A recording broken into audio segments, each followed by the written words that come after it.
ஓம் ஏகதந்தாய தத்புருஷாய வித்மகே வக்ரதுண்டாய தீமதன்னோ திபரசோதியாத். குரு பிரம்மா குரு விஷ்ணு குரு தேவோ மகேஸ்வரராய. நெக்ஸ்ட் ஜென் நேர்கள் அனைவருக்கும் கோடான கோடி நமஸ்காரங்களை தெரிவித்துக் கொள்கிறேன். இந்த நிகழ்ச்சிக்கு ஆதரவு தந்த உங்கள் அனைவருக்கும் மீண்டும் பல கோடான கோடி நன்றிகளையும் தெரிவித்துக் கொள்கிறேன். தொடர்ந்து ஆதரவு தாருங்கள். தொடர்ந்து எல்லாருக்கும் சப்ஸ்கிரைப் பண்ணுங்க, ஷேர் பண்ணுங்க. நிகழ்ச்சிக்கு ஆதரவு கொடுத்தவங்க உங்கள் அனைவருக்கும் மீண்டும் நன்றி தெரிவித்துக் கொண்டு, இப்ப பங்குனி மாத பலன்கள், அதாவது தமிழ் மாதம் சித்திரை முதல் பங்குனி வரை. அப்ப இந்த தமிழ் வருடத்தின் இறுதி மாதம் பங்குனி மாதம், தமிழ் வருடத்தின் இறுதி மாதம், விசுவாச ஆண்டின் இறுதி மாதம் முடிவடை போகின்றது. இந்த பங்குனி இறுதி மாதத்தில் என்ன ஒரு விசேஷமான ஒரு அமைப்பு நடந்திருக்கிறது அப்படின்னு பார்த்தோம்னா, காலப்புருஷ தத்துவத்துக்கும் 12ஆம் இடம்,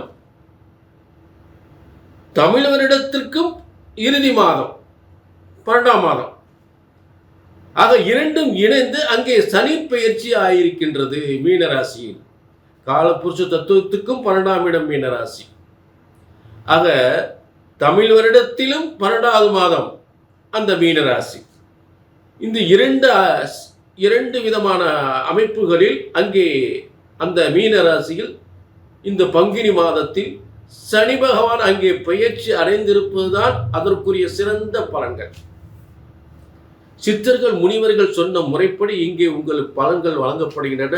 பிரம்மனால் உங்கள் தலையெழுத்து எழுதப்பட்டிருக்கின்றது என்பதை மட்டும் மறந்து விடாதீர்கள். பிரம்மனால் உங்கள் ஒவ்வொருவரின் தலையெழுத்து கர்ம வினைப்படி உங்கள் யோகங்கள், உங்கள் பிறப்பின் யோகங்கள் பிரம்மனால் எழுதப்பட்டிருக்கிறது என்பதை மறந்து விடாதீர்கள்.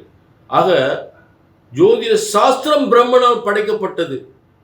ஒரு ஜோதிடத்தின் பலன் அல்லது நான் சொல்லக்கூடிய பலன் சரியா நடக்கல அப்படின்னு ஒன்றும் உங்க ஜாதகம் தப்பா இருக்கணும், இல்லாட்டி ஜோசியர் நான் தப்பா இருக்கணும். அந்த தவறு இங்க ஒருபோது வரக்கூடாது. புரிஞ்சுட்டீங்களா? ஒருபோது வரக்கூடாது. கல்யாணமா சொன்ன மாசம், வேலையா சொன்ன மாசம், புத்திர பாக்கியமா சொன்ன மாசம், சொத்து சுகமா சொன்ன மாசம் நடக்கணும், நடந்தே ஆகணும். இது பிரம்மசாஸ்திரம். பிரம்மனால் படைக்கப்பட்ட ஜோதிட சாஸ்திரம் ஒருபோதும் தப்புவதில்லை, தவறுவதில்லை. இப்ப தொடர்ந்து இது பொது பலன். அதே நேரத்தில் உங்க தனிப்பட்ட ஜாதகத்தை பார்க்கணும்னா உங்க ஒரு அப்பாயின்மெண்ட் வாங்கி பார்த்துக்கலாம். சரிங்களா? ஆக இப்ப எல்லா ராசிக்குமே பங்குனி மாத பலன்களை நாம் சிறப்பாக பார்க்க போகின்றோம். பங்குனி மாத பலன்கள் மகர ராசி, மகர ராசினியர்கள் உங்களுக்கான பங்குனி மாத பலன்கள். இப்ப நல்லா கவனிக்கணும் மகர ராசினியர்களே, உங்களுக்கு தற்போது 7.5 சனி முழுமையாக விடுதலை ஆகிவிட்டது. முதல் டிக், ஃபர்ஸ்ட் டிக்.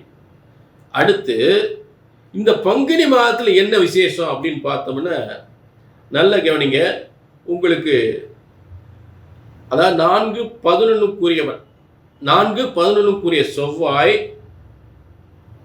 மேலும் ராகு, அந்த செவ்வாய் ராகு, அடுத்து புதன் 6-9 6ஆம் அதிபதி அவரேதான், 9ஆம் அதிபதி அவரேதான். புரிஞ்சுட்டீங்களா?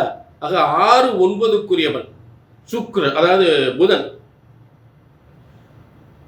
மகரத்துக்கு 6-9 புதனும் செவ்வாய் ராகு, செவ்வாய் புதன் ராகு, இந்த 3 கிரகங்கள் தனஸ்தானத்தில் உட்கார்ந்துருக்கு. அப்ப உங்களுடைய கம்யூனிகேஷன் இருந்தாலும் சரி, ஐடி துறை என்றாலும் சரி, சினிமா துறை என்றாலும் சரி, கலைத்துறை என்றாலும் சரி, பூமி வீடு வாசல் சம்பந்தப்பட்ட தொழில் இருந்தாலும் சரி, அதை தங்க தொழில் செய்தாலும் சரி, ரொம்ப பிரம்மாண்டமா இருக்கும், சூப்பரா இருக்கும், மிகப்பெரிய முன்னேற்றம். கவலையே படாதீங்க. மகரத்துக்கு சிகரத்தை தொடக்கூடிய நிலை கண்டிப்பா ஏற்படும். அதுல எந்தவித மாற்றமே இல்லை.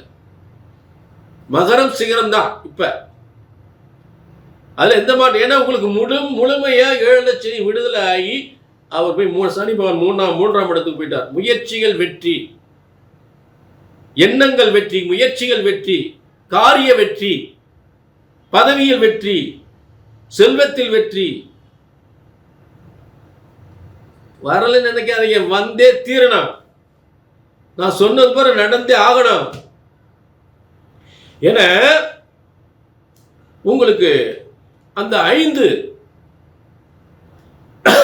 ஐந்தாம் அதிபதி என்று சொல்லக்கூடிய அதிர்ஷ்டக்காரன் சுக்கிரன். அப்ப அந்த மூன்றாம் இடத்துல என்னென்ன கிரகங்களுக்கு? அதிர்ஷ்டக்காரன் சுக்கிரன், ஏழாம் அதிபதி சூரியன், எட்டாம் அதிபதி சூரியன், அடுத்து சனிபான் இரண்டாம் அதிபதி. அப்ப இரண்டு வாக்கு கல்வி வியாபாரத்துக்குரியவனும்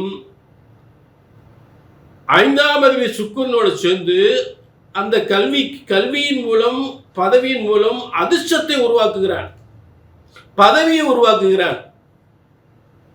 இதுதான் அர்த்தம். அப்ப சூரியன் அட்டமாதிபதி அதுல உயர்ந்த நம்ம நினைச்சு பார்க்க முடியாத பதவி கிடைக்கும். பிரம்மாண்டத்தை கொடுக்கிறது எட்டாம் இடம். அந்த அடுத்து ராகு. நல்ல எதிர்பாராத பிரம்மாண்டமான நல்ல ஆச்சரியமான பதவியா, நல்ல முன்னேற்றமையா. கொஞ்சம் கூட எதிர்பார்க்கல, டாப்ல வந்துட்டாயா. ரொம்ப கஷ்டப்பட்டான், இப்ப டாப்ல வந்துட்டான். இதெல்லாம் சொல்லக்கூடியது அந்த எட்டாம் இடத்துக்குரிய கிரகம் தான்.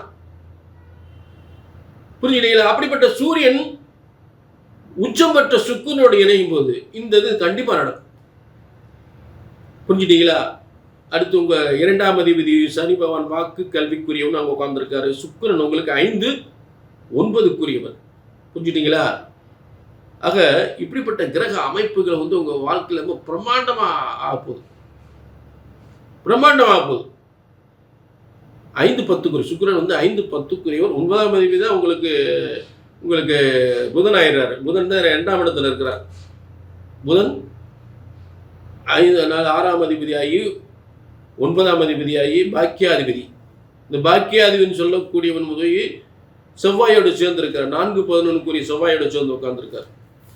புரிஞ்சுட்டீங்களா? அப்ப தனஸ்தானத்துல செவ்வாய், புதன், ராகு.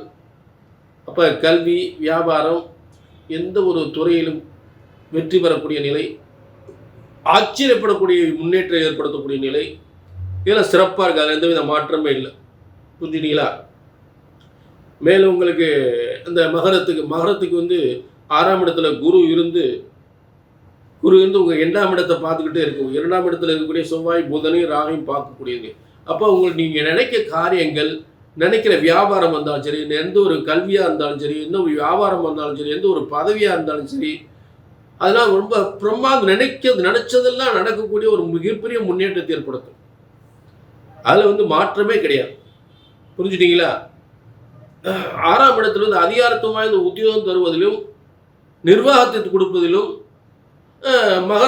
அந்த குரு பகவான் இந்த மகரத்துக்கு ரொம்ப உறுதுணையாக இருக்கிறார். அதில் எந்தவித மாற்றமே இல்லை. 3ஆம் இடத்தில் இருக்கக்கூடிய சூரியன், சுக்கிரன், சனி அனைத்து முயற்சிகளும் வெற்றி பெறக்கூடிய ஒரு ஸ்தானம். இதுதான் பங்குனி மாதத்தில் ஒரு சிறப்பான ஒரு யோகமான கிரக அமைப்புகள். மகரத்திற்கு கண்டிப்பாக நினைச்சு பார்க்க முடியாத மிகப்பெரிய வெற்றி உறுதி. மகரம் சிகரம். இது பொது பலன். உங்க தனிப்பட்ட ஜாதகத்தை பார்க்கணும்னா கீழே நம்பருக்கு நோட் பண்ணிங்க, ஒரு அப்பாயின்மெண்ட் வாங்கிக்கிங்க. சரிங்களா?